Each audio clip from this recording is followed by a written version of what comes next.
Welcome to the Modern Savvy CPA, where financial expertise meets the cutting edge of digital age. I'm Sharon, your host, a certified public accountant, here to guide you through the intricate web of numbers and regulations, offering a fresh perspective of the ever-evolving world of finance. Hi, this is Sharon, the Modern Savvy CPA, and we're going to talk about some money habits today that are kind of outdated and could be harming your budget. We're going to focus on the 11 main ones that I've been thinking about, and I want you guys to think about how it's harming your budget. So, times change, so we have to change with the times. I don't know how much of you put cash in your envelopes anymore and spending money with cash, with the envelopes, because that is a really outdated one. You can have that concept is not totally outdated, but when you're doing that, it doesn't allow you to track where you're going wrong. So I definitely believe in cashless tracking. It makes it easier.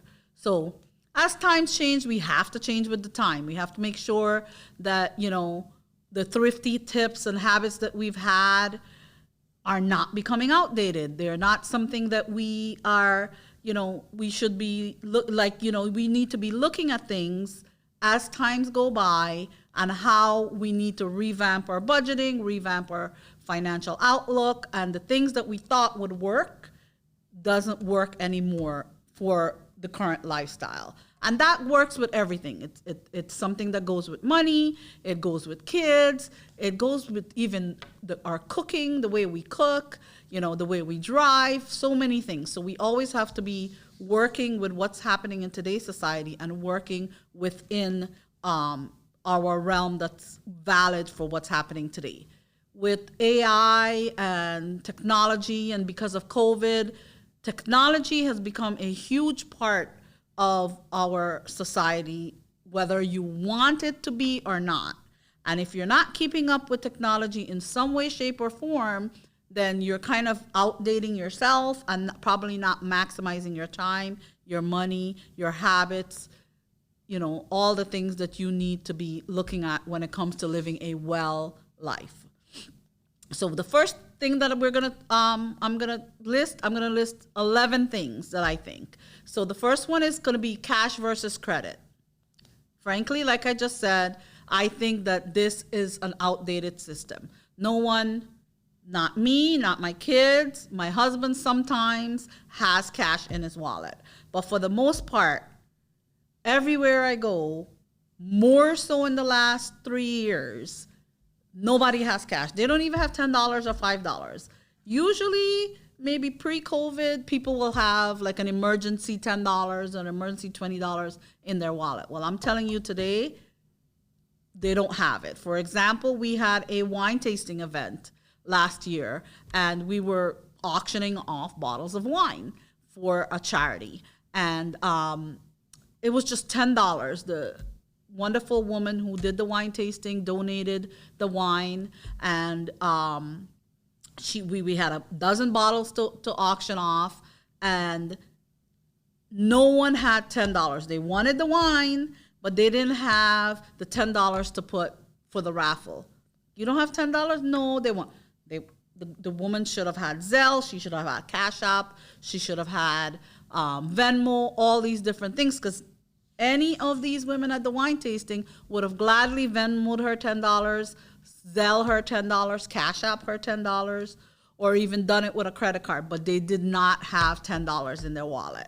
So even though that's surprising to me, it's really not surprising, because it's true. Sometimes I might have a $10 or a $5, but a lot of the times I don't. So don't even talk about the kids. Don't even talk about my teenager or my college student. They Zelle and Cash App and Venmo $5 all the time. So this is something that I rarely see people using cash anymore, not even for the small purchases.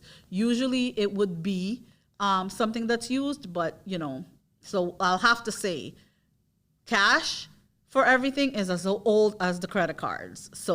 But today's world, it just doesn't hold up for using cash, because nobody's doing it. And everywhere has cashless payments now. They have apps that's doing it. Your credit cards can be on things. So going into that, let's talk about responsibly using credit. So yes, we are all about the cashless system, and if we use the cashless system correctly, it won't harm us because we can track what we're spending. If we intend to use credit cards, like I personally do not use debit cards because I think it's a risk. I've seen many times where it's happened with clients of mine where their bank account is frauded. If it's the only account that they have where they're writing their checks and their bills out of it, it becomes a real nightmare because the money takes a while to come back, and it's just a really big deal with that. So I personally do not trust using debit cards. That's my personal feelings. And I also believe in using the credit cards because it's nicer to put the reports together. It's nicer to do your tracking and tracing. And if credit cards are used responsibly, they can benefit you a lot. For example, there's fraud protection, there's reward points, there's, you're building a good credit history. But the key is, like I tell my kids, I'm going to tell you guys, is you pay off your credit card when you get paid. So every time you get paid, you pay off your credit card. It is a mode of paying. It's not an extension of your income. So you have to remember that. So if it's used responsibility, it is great. One of the other key is that, not using credit cards sensibly is important, but just make sure that you're paying it off. The next thing is be careful of free trials. I cannot tell you how many free trials you click on the phone and you don't even know that you're signing up for a free trial. And somehow your credit card is registered in there and you forgot about your 30 days and now you're being charged on your credit card. Sometimes it's 6 months probably you're being charged on your credit card or your debit card where you're paying for something that you're not using. The service that this free trial scam, I think of it as a scam, it is something that they're depending on you to forget. So in 6 months, when you remember, you've already charged up 6 months of something that you're not using. So that is super harmful to your budget. It could be, something that unexpected charges can be used for something else. I always tell the kids, I don't mind spending my money for things that I'm going to enjoy legitly. I hate wasting money. I despise wasting money. And one of the things that is a big waste of money is these free trials that we forget to cancel and we end up paying for. I've seen people pay for it for 2-3 years. It's crazy. The other thing that I'd have to tell you, most of these that I'm talking about today is these are things that I've experienced personally. So the other thing that we need to talk about is the high cost of skipping travel insurance. I'll tell you the truth. Pre-COVID, I did not get travel insurance a lot. So I didn't do travel insurance a lot. So it was not a big deal for me. But now it's totally worth it. I was not just, the travel insurance helps you for your hotel. It helps you if you get stuck somewhere. I was stuck in Buffalo. I had to pay my own hotel. It was not fun. And today, air travel, cruise travel, any type of travel is very unpredictable. And you don't know where you're going to get stuck and how it's going to be working. So I say invest in that travel insurance. 9 times out of 10, you're going to get your money's worth because you're getting stuck somewhere. Be aware of Black Friday phenomenons. That's the other one. My mother-in-law used to tell my sister-in-law when she moved here, because she's always buying stuff and putting it together. And she's like, can you please tell her that there's a sale every day? You don't need to be buying and stocking up. There's a sale every day. The stuff are not necessarily cheaper on Black Friday. What I've noticed is that a lot of things get marked up and then they try to bring it down. So if you're really looking for something that you want, the one thing that I've noticed that is really more reasonable on Black Fridays is usually electronics. So I definitely think that that's one that could be more worth your while. But I'm telling you, you need to make sure that the prices are not inflated and you're not just in the hype of Black Friday and you're not looking at what you're actually spending. So you want to have a smarter strategy on how you're looking at deals and discounts. Make sure that you're not caught up in the hype. Make sure you're always looking at the back end of things. Don't be on that hamster wheel that keeps going and going and going, and you're not realizing and analyzing what you're doing. The other thing that we need to talk about is buying in bulk. Now, this is another, could be a tried and true thing that worked before for many people, but it can also be a wasteful habit. You know, if you want to buy your paper towels or your detergent or whatever it is, maybe it might be cheaper at the regular store. But if you have a grocery store that does buy one, get one free, there are certain things that I would not buy in bulk because it's going to expire. It's not, you know, if not used right, or it's not worth doing it because it's going to be wasteful. So you want to make sure that you know what you're buying in bulk and understand, you know, where you're storing it, if you have storage for it, and you want to make sure that you're assessing what your needs are there. You know, let's talk about the thrift store. Now, I've never really been a thrift store fan because in America there are so many things that you can buy new for really reasonable. So I've never been a thrift store fan, but I have friends that are swearing on it, and they've always sweared on it. But because of, you know, vintage things and secondhand becoming like the new vogue of the world or the new way to do stuff, sometimes the thrift store stuff is always, sometimes it's kind of expensive. So it kind of depends on what you want to buy, what you're looking, making sure that you shop around and you look for budget-friendly options, making sure that there's something that you're wanting. You look at the original price of it, you're looking at the vintage price of it, and, you know, you look to make sure it's worth it. You know, I personally like Lily Polster stuff, dresses.